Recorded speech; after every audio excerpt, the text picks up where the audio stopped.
अस्सलाम वालेकुम। मैं इस वक्त मौजूद हूँ government Islamia college for women. यहाँ पर आज कॉन्वोकेशन की तकरीब थी। वज़ीर तालीम राना सिकंदर हयात भी यहाँ पर आए, जिन्होंने पोजीशन ली। जिन लड़कियों ने उनको उन्होंने सर्टिफिकेट भी दिए, शील्ड भी दी और कुछ उन्होंने कमेंट्स भी पास किए। ख़ास तौर पर उन्होंने कहा कि लड़के जो उनसे हैं वो पीछे रह गए हैं, लड़कियाँ आगे निकल गई हैं। इसके ऊपर लड़कियों से भी बात करेंगे कि वो क्या रद्द अमल देती हैं, क्या कहती हैं। अस्सलाम वालेकुम।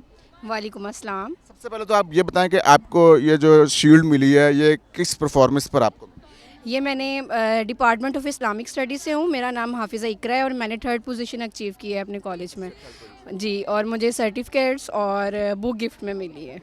अच्छा, तो क्या प्लान है आपका, फ्यूचर का क्या प्लान है आपने बनाया? फ्यूचर में मैं भी टीचर हूँ और मैं बहुत सारे स्टूडेंट्स को टीच भी कर रही हूँ। इसके साथ मैं कुरान पाक भी बच्चों को सिखाती हूँ और ऑनलाइन स्टडी भी करती हूँ और एकेडमी में भी बच्चों को मैं एजुकेशन दे रही हूँ। अच्छा, आपने भी वज़ीर तालीम राना सिकंदर हयात की गुफ्तगू सुनी, उसमें उन्होंने कहा था कि लड़कियां बहुत आगे निकल गई हैं, लड़के को कट मार दिया, लड़कों को पीछे कर दिया है। तो आप समझते हैं कि लड़के पीछे रह गए हैं? जी बहुत सारी अभी तक तो ये है कि तलीमी इदारों में यानी बहुत गर्ल्स को मौका नहीं दिया जाता, अपॉर्चुनिटीज़ नहीं दी जाती आगे होने के लिए, क्योंकि सोसाइटी कहते हैं कि जो लड़कियां हैं उनको आगे नहीं दिया जाता, जबकि ये मुआशरे में ये बात गलत है। जो लड़कियां हैं वो लड़कों से ज़्यादा जो हैं वो बेटर परफॉर्मेंस शो करती हैं, तो उनको ज़्यादा अपॉर्चुनिटीज़ देनी चाहिए। तो आपको लगता नहीं है लड़कों की भी बड़ी स्ट्रगल होती है? लड़के भी इससे उनका दिल आज़ारी हुई है, दिल टूटा है, आप क्या कहेंगे, क्या ये स्टेटमेंट ठीक थी? कुछ हद तक ठीक है। यानी कि आप खुश हुई हैं इस चीज़ से? हाँ जी। अच्छा, हम मज़ीद गुफ्तगू करते हैं। यहाँ पर और भी लड़कियाँ, मुझे आप आएँ जी, आप आएँ जी, आएँ। हाँ जी, आपने क्या कहेंगे, किस में पोजीशन लिया? मैंने पोजीशन तो नहीं ली, लेकिन मैं कुछ कहना चाहती हूँ, क्योंकि हमारा जो निज़ाम तालीम में मुझे लगता है कि इसे ना असर नो तब्दीली की ज़रूरत है, क्योंकि ये डाटा बेस्ड सिस्टम है, बिल्कुल थ्योरी है, प्रैक्टिकली कुछ भी नहीं होता। आप दीगर ममालिक की जो बात कर रहे थे, दीगर ममालिक में जाके देखिए, वहाँ पे प्रैक्टिकल होता है। हमारे यहाँ क्या है कि नोट्स दे दिए जाते हैं, एक तरह का ये बिज़नेस है जिसमें आपको नोट्स दे दिए जाते हैं और वही इनपुट भी वही है और आउटपुट भी वही है।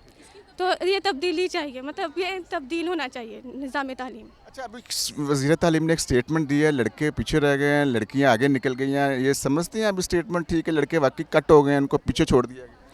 नहीं, ऐसा कुछ तो नहीं है, वो भी काम कर रहे हैं, लड़कियां भी कर रही हैं, लेकिन जो अगर हम चाहते हैं ना कि हमारा मुल्क तरक्की करे, तो उसके लिए निज़ाम तालीम बिल्कुल चेंज करना चाहिए।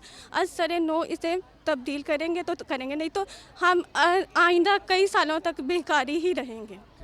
अच्छा, आप इधर आ जाएं, आप इधर आएँ। क्या नाम है आपका? राबिया जहांगीर। क्या पढ़ रही हैं, क्या पढ़ती हैं? मैंने बीएस उर्दू की है, ठीक है, उसी में फ़र्स्ट पोजीशन आई है। मेरी एलसी में भी फ़र्स्ट पोजीशन थी और यहाँ पर भी फ़र्स्ट पोजीशन है।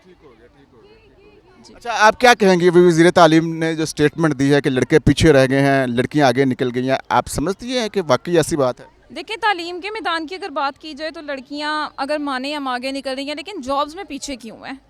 अगर इतनी यहाँ पर कह रहे हैं कि ख़वातीन आगे हैं, लेकिन जॉब्स में ख़वातीन के लिए इतने मौक़े नहीं हैं, और फिर अगर जॉब्स हैं भी उनके लिए तो इतनी फैसिलिटीज़ नहीं दी जाती। तो इस चीज़ में भी थोड़ी सी चेंजिंग आनी चाहिए। अच्छा, आप हैं, क्या नाम है आपका? मेरा नाम मरियम। अच्छा, क्या पढ़ती हैं आप? मैं बीएस केमिस्ट्री किया है यहाँ से और आज मुझे डिग्री मिली है यहाँ से जी। तो अभी ये वज़ीर तालीम की जो स्टेटमेंट आपने देखी है कि लड़के पीछे रह गए हैं, लड़कियां आगे निकल गई हैं, आप समझती हैं कि स्टेटमेंट बेहतरीन है ये?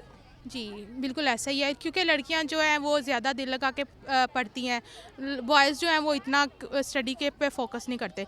लेकिन हम लोगों को ना फिर जॉब्स वगैरह नहीं मिलती, जिसकी वजह से हमारी जो बीएस के बाद हम आगे नहीं पढ़ते, तो फिर वो घर के होके हम रह जाते हैं, फैमिलीज़ में बिज़ी हो जाते हैं। लेकिन असल बात यह है कि बॉयज़ को ज़्यादा आगे हमें अगर मौके दिए जाएँ तो हम भी बाहर निकल सकते हैं। आपको लगता नहीं इससे लड़कों की दिल आज़ारी होगी कि हर जिस लड़की से ही पूछे वो कहता है नहीं जी नहीं, हम आगे हैं। लड़कियां यही कह रही हैं ना, हम तो बहुत आगे निकले, लड़कों की बड़ी काविश है, वो भी बड़ी स्ट्रगल करते हैं। अब दिल आज़ारी नहीं होती इनकी? आपको लगता नहीं कि ये दिल आज़ारी हुई है? नहीं नहीं, ऐसी कोई बात नहीं, पर लड़कों के जो दिल है वो बड़े होते हैं, इतनी लड़कियां छोटे दिल वाली होती है।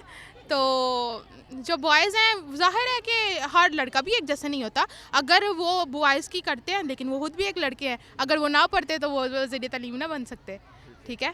तो मैसेज देंगे, कोई लड़कों को पैगाम देंगे कि आगे किस तरह निकला जा सकता है? यही है कि अपनी आवारागर्दियाँ छोड़ दे और स्टडीज़ पे फोकस करे। अच्छा जी। ये आपका मैसेज है इनको। अच्छा आप भी इधर आए, आप आपसे बात करते हैं। अस्सलाम वालेकुम बोलेंगे आप? अस्सलाम वालेकुम, वालेकुम क्या सलाम। नाम है आपका? इकरा। आप क्या पढ़ रही हैं, क्या आपने यहाँ पर एजुकेशन ली है और किस में आपको इनाम वगैरह मिला? बीएस केमिस्ट्री में मुझे मिला। हाँ जी। अच्छा अभी जो स्टेटमेंट है वज़ीर तालीम की, बड़ी इंटरेस्टिंग स्टेटमेंट उन्होंने दे दिया, लड़के पीछे निकल गए हैं लड़कियां आगे निकल गई हैं, क्या कहेंगी? दिस स्टेटमेंट इज़ वैलिड, सही थी ये स्टेटमेंट? ठीक स्टेटमेंट है। जो लड़कियां होती हैं वो हार्ड वर्क भी होती हैं, इंटेलिजेंट भी होती हैं। लड़के भी हार्ड वर्क होते हैं, इंटेलिजेंट भी होते हैं। बट ये है कि लड़कों का जो इन्वायरमेंट है पाकिस्तान में, बहुत अच्छा इन्वायरमेंट उनको नहीं दिया जाता। ना तो पेरेंट्स जो हैं वो इन्वॉल्व करते हैं उन्हें एजुकेशन में, क्योंकि बेरोज़गारी बहुत ज़्यादा है। तो उन्हें जॉब्स पे लगा दिया जाता है।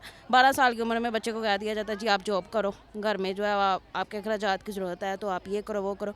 लड़कियों को भी नहीं पढ़ने दिया जाता, लेकिन जो पढ़ाते हैं वो पढ़ाते हैं। बट ये है कि मेरे ख्याल से जो बॉयज़ को है वो ज़्यादा अच्छा इन्वायरमेंट नहीं मिलता पाकिस्तान में। ठीक है, और भी यहाँ पर लड़कियाँ नहीं बात करते हैं, आते जाएँ। अस्सलाम वालेकुम बेटा, बात सुनिएगा।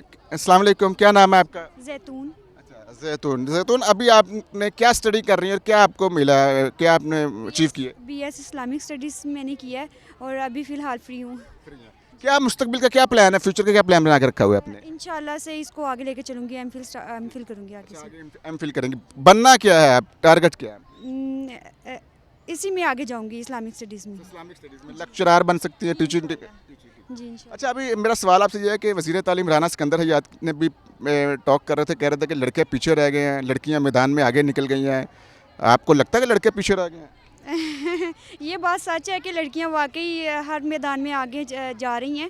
लड़के भी पीछे नहीं रह गए, ये नहीं कह सकते कि लड़के पीछे रह गए, लेकिन लड़कियां ज़्यादा हर मैदान में आगे होती हैं। क्या वजह, क्यों वो पीछे रह गए? इसकी कोई वजह तो होती होगी ना पीछे रहने की। शायद ये है कि लड़कियां ज़्यादा फोकस करती हैं स्टडी पे या हर चीज़ पे, इसलिए लड़के आवारागर्दी करते होंगे। ये हो सकता है।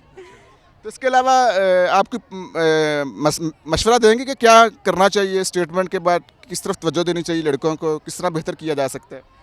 लड़कों को यही है कि उनके पेरेंट्स ही कर सकते हैं, जाहिर सी बात है कि किस तरह से उनको करना है। स्टेटमेंट पर आप समझती हैं, आप खुश हैं कि लड़कियों की तारीफ हुई है, लड़कों को डिग्रेड किया? जाहिर सी बात है, लड़कियों की तारीफ हुई है। Thank you so much. ये थे हमने मनाजिर थे जो हम government Islamia college for women के अंदर हैं, जहाँ पर हमने लड़कियों की राय ली है कि लड़के पीछे रह गए हैं। लड़कियाँ बड़े फ़ख्र के साथ कह रही हैं वाकई हम हर मैदान में आगे निकल गए हैं, लेकिन जॉब अपॉर्चुनिटीज़ भी हमारे लिए क्रिएट होनी चाहिए। बहरहाल नेक्स्ट वीडियो तक के लिए इजाज़त दें, अपना बहुत ख्याल रखिएगा, खुदा हाफिज़।